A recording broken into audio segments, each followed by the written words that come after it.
What's up, Market America? How y'all doing? I'm a little under the weather, but I still came out here. I had to be out here with y'all. This flu been killing me. What's up, sis? So this is more like a conversation, not a speech. What's up, Buckster? Fear sets in your mind, insecurities, especially if you're the provider for your family. We were so fearless when we were young. The future caught up to you. Now what you gonna do? If only you prepared, but chances are you didn't prepare. So now we gotta play catch up. So how do I get financial freedom? How do I get back ownership of my life? Be able to spend more time with my family. See, we trade time for money. I especially realize this when I'm out performing on New Year's Eve. This is like a big day for me. And I look at all the people working at the place and I say to myself, they obviously want to be with their family, but they have to spend the time to work to provide for their family, right? I often say the hardest part of my job is performing on Mother's Day for other people's mothers and other people's wives when I wish I could be home myself. See, we all have to make sacrifices in life. You know, me, myself, stop the teleprompter for a second. Me, myself. I told him, I got the flu, but he's speeding on me, man. So I said, take your time with me. I hallucinate when I got the flu. So just imagine your biggest fear. Let's just say your biggest fear was bugs, and you was trapped in a room with 1,000 bugs for 14 hours, or 1,000 snakes in a room for 14 hours. That's what it's like for me when I fly. I fly 4 to 5 times a week. When the plane goes up and it yanks through the cloud, I feel like the motor's gonna give up, it's struggling. When you hear the crackling noise on the plane, I think the plane's gonna fall apart. So I'm going to do tours 14 hours on a plane, suffering every single second while I'm up there, but I know I have to do this to pay the bills. I know the definition of insanity is doing the same thing over and over and over again, expecting a different result. But even though I took 1 million flights, I still can't get over this fear. I can't get used to it. But the reason I'm telling you the story is because God knows is my biggest fear, but still in all, this is the only way I could provide for my family. So I do it. I don't know about you, but life isn't so easy for me. Sometimes I look at other people's lives and I'm never envious, always happy for them, but I always say, God, why is it so much harder for me? And my friends, I believe this is the story of all our lives. I believe this is actually what bonds us all together. Everyone in here has their own personal story, struggles of hardships and health issues and family issues. No matter what I do, no matter how much I accomplish, I never want to let my family down. I never want to look at my daughter and tell her no. Whether that's her going on the next field trip with her class or her wanting to take an extra dance class. The truth is, I never want to say no, and I'm sure you guys feel the same way. Also, social media doesn't make it any easier these days. You know, everybody seems to be having the time of their life. And I'm guilty of it too. I never post my struggles, never post my hardships. I always post, we're having a great time, right? But we carry the heavy load of working very hard, tirelessly, just to keep up in this world we live in.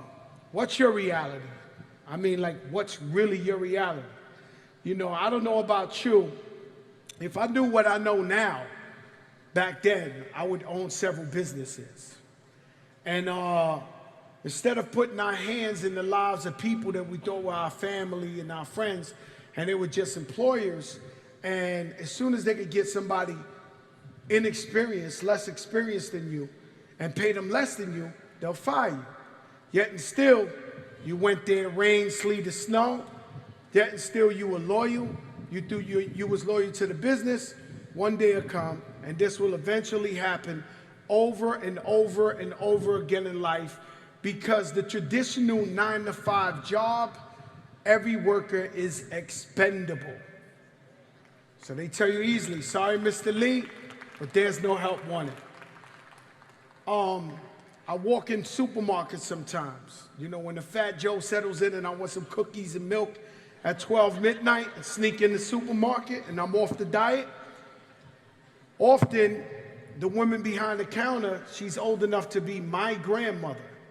And it gets me sick to my stomach when I see the lady packing the bag at 2 in the morning, 1 in the morning. But unfortunately, she didn't plan for the future, or she didn't have the opportunity we have to become our own bosses. When JR showed me the plan for the first time, I marveled on it because I thought of how many people I knew I could actually help.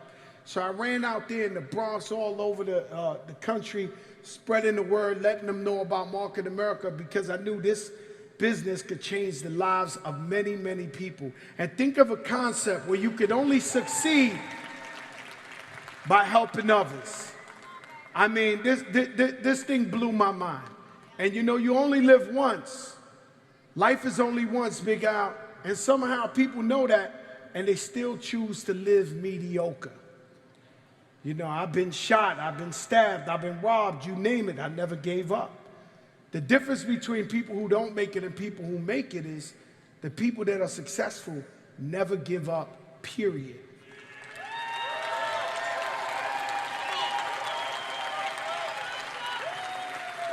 Consistency is key. No pressure, no diamonds. You get that? No pressure, no diamonds. Meaning no matter what you do, you have to stay the course. See, everybody has speed bumps. Everyone has problems in their life, but you have to be the earliest one to the UBP and be the last one there as well in order to become successful. The same people that call you crazy for joining this business will call you a hero once you're successful. That is am I not lying? They called you crazy and now they want to ride in the car with you, huh? You know, see, everyone loves the finished product, but never sees the struggle. Coming to conference is what I call spending your time wisely. Are you showing the plan? Are you setting up the follow-ups at the UBPs? I once went to a UBP, and anything you can imagine in the universe went wrong. I believe I went with Linda Martinez in the Bronx. I was with you, right, Linda? The power went out. The TV went out. The computer shut off. Finally, I start showing the plan manually, old school style, with cards and showing the products. But I kept going, right? And the beauty of this UBP is not only did we get follow-ups, but all the prospects turned into UFOs because they seen the passion in my eyes and how much I love this business. So the follow-ups are more important than anything else. And that's what it's all about. You know, leadership is education, not intimidation. See, your team will only respect if you lead by example. People tell me, Joe, man, you got beautiful skin. I say, that's OPC 3. They say, you're moving better on stage. I say, yo, that's OPC 3. When they ask me, how come you're so successful, Joe? I say, that's easy. That's OPC 3. See, you have to use the products in order to be a product of the product, you know, and that way you could talk about the results of the products because you believe it. You talk about it so confident that people will buy it from you. You have to lead from example and from experience. My right-hand man, Big Rich, is in the building. Rich playing the guard. And his mother had, she's like my mother as well. She had sciatica. So she keep going to the doctor, the medication don't work. I'm begging her, right? But she thinks rapper Fat Joe, he don't know what he's talking about. Please take OPC3. Please take OPC3, mama. Please, no more sciatica. She don't listen to me. But I had sciatica and it took mine away. So eventually I sent Dawn, and Dawn went to Rich. She gave us some free OPC3. We gave her a free bottle. About a week later, she called back. She never felt the sciatica again. Now she's our #1 customer, and she's buying on a regular basis. You got to lead from example. You know, in life, some people want it more than others. I've met some really, really optimistic people, and I met a whole lot of quitters. You have to tell yourself, you have to surround yourself with optimistic people, especially on franchise owners, because we're so proud, because everybody started from the bottom to rise to the top. It's an even playing field. You know, JR has given us a chance to change our families' lives for generations to come, right? So residual income, you work hard once, really hard. We ain't making nothing short of this. But then you live the rest of your life off of that residual income. Once a success, always a success. I was home the other day. I had a terrible flu. I was supposed to be at a UBP on Wednesday. I'm sorry I didn't make it. And I make them all, by the way. But this flu was serious. I got it on your boat. Don't worry, I don't sue. Okay? Mary Floyd got the flu. Kamal and his wife got the flu. Me and my wife got the flu. It was real things going on that boat. You didn't get the flu. You look amazing. I see you working. You really working out. Sis, you really working out. That's OPC3, baby. And so even though I couldn't be there, I'm so addicted to the business, I was actually watching the UBP. And I seen my brother Jim Winkler said that he's still getting paid for some work he put in this business in the 1990s. You see how crazy that is? He worked in the 1990s, he's still getting paid from it. So residual income is something else. See, my regular job, I go on tour. By the time I make it back home, my wife and my family spent the money, I gotta go back on tour. The true story, guys. That's why this business is perfect for me. Once a success, always a success. And I have to let you know, we are one big family. Even though I'm not with you every day, I feel your presence in my life. As you know, I'm pretty sure you feel the same of me. This is true. I was watching it's true. Mark in America, we one big family. A lot of people could learn from us. You know, the other day I was watching a documentary on Muhammad Ali, right? And he just wouldn't give up. This is why we call him the greatest of all time. He had to practice and train relentlessly. You have to do the same with your business and learn everything you need to know about the business. I went to other people's UBPs, other franchise owners, and offered with no personal gain to show the plan myself. Because I wanted to sharpen my skills. I wanted to be the greatest franchise owner that ever lived. So you have to practice. You have to plan in order to be the greatest of all time. Am I lying, Big Al? Huh? So could you imagine a rap star going into people's living rooms and showing the plan for 3 hours and talking to these people an hour after that? Yo, Andrew, am I lying? Yeah, Jim, am I lying? I'm in their living rooms. And then Fat Joe's in here, and I'm just showing the plan, and I'm talking to the people. Because most of the thing is not even just showing the plan, it's making the prospects feel comfortable, making them feel like you're in this for real. And so I want to be the greatest franchise owner of all time. See, greatness is a vision. You have to visualize greatness. You know, I'm never too proud to put in work to take care of my family as long as it's going to provide the life that's destined for me. See, every successful person knew they had what it took to be successful. They just never had the plan or had the system.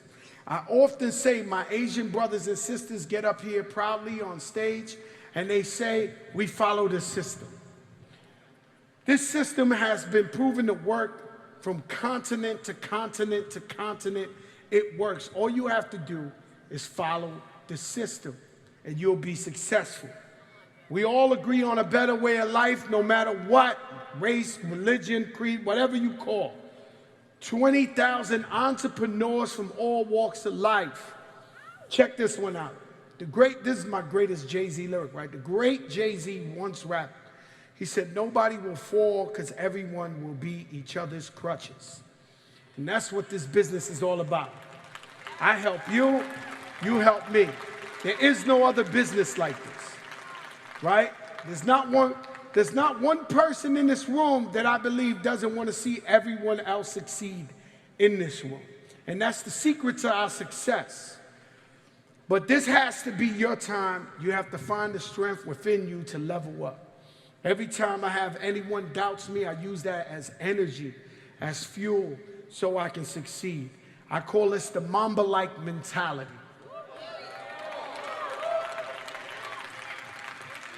Rest in peace, Kobe Bryant and his daughter Gigi, an American icon, one of my favorite basketball players ever on earth, someone I've loved forever.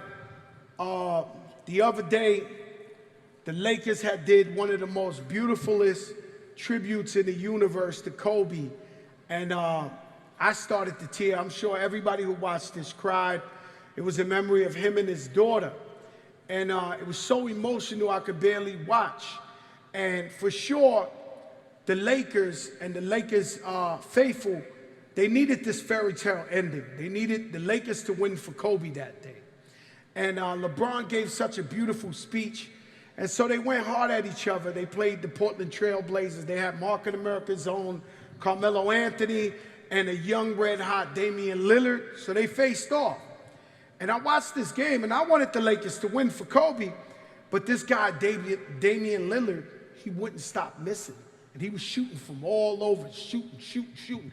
And LeBron and them kept trying to stop this guy, but they couldn't. It was like he was possessed. So unfortunately, the fairy tale didn't end the right way. The Blazers won, right? So I watched the interview after the game, and the interviewer interviewed Damian Lillard. He said, it's like you possessed. You made history tonight. What happened? He said, yo, I did it for Kobe.